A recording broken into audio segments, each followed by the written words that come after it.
Hi, it's Alexis from Root and Nature. We've made some changes to the sorting tags in the activity database based on your feedback and based on your requests, like adding a soilless tag, for example.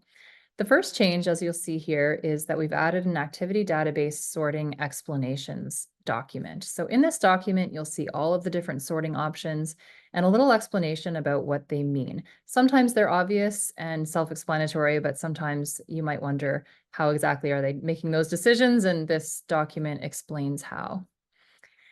So we've changed activity type to session component. So this is your introductions and your opening activity versus your main, body of your session plan activity versus your closing activity.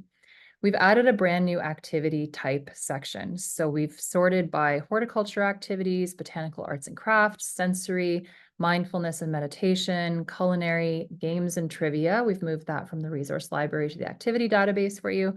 And we've added a brand new tag of soilless. Then we have your materials budget. So is it, without materials, is it low cost or no cost, or is there a cost?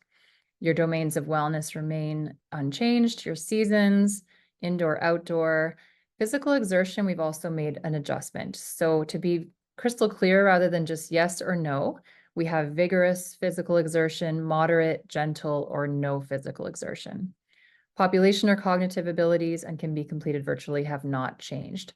So just a reminder that as you're searching for activities, you can click, and as you click, the activities will adjust based on your selections. So let's say you're looking for an activity that is a horticulture activity without materials or with materials with low cost. Here you have all of your activities that meet these criteria that you've chosen.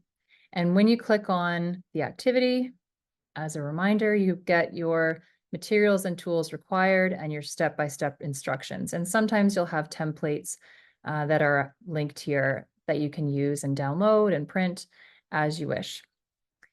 And another reminder to just reset your filters.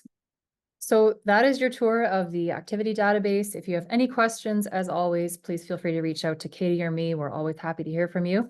And if you have any activities to share, don't forget there's a submit an activity idea button at the top right. We'd love to share your activities. There's so many great ideas and exciting things happening around the world and in the Growth Network. So we're really thrilled to listen to your ideas and share them with others in the database.